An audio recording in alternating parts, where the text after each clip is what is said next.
আসসালামু আলাইকুম প্রিয় বন্ধুরা, আজকে আসছে আমি লালপুর বাজারে। ভাই কি মাছ নিয়েছেন?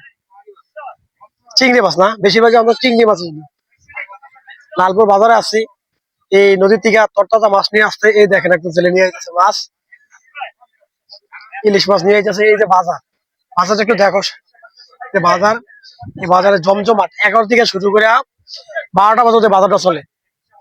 মাছ বিক্রি করে শেষ এই 1 ঘন্টার জন্য। এই যেন এক মুরব্বী ইলিশ মাছ নিয়ে যাচ্ছে।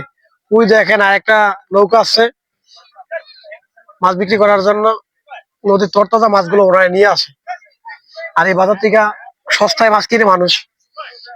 ওই দেখেন একটা ট্রলার আছে মাত্র, সম্ভবত ইলিশ মাছ না, ইলিশ মাছগুলো নিয়ে আসছে। আপনাদের দেখানোর চেষ্টা করব, আপনারা দেখেন। বাজারটা মানে বেশ বড়, প্রচুর মানুষ আছে। তবে আর একটু বাজারে মাছ কম আসে, এজন্য মানুষ একটু কম।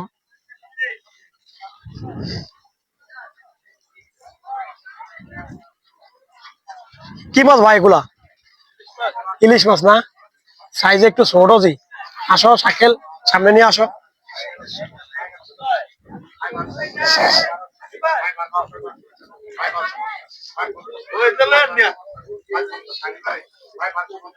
সাইকেল দেখাও, কত টাকা মাছগুলো বিক্রি করে দেখি।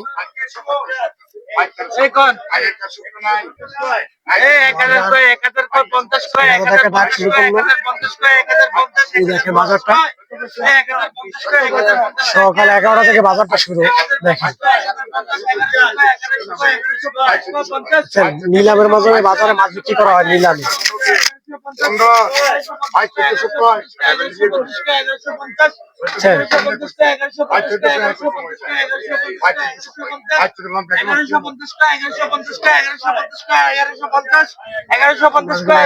টাকা বলে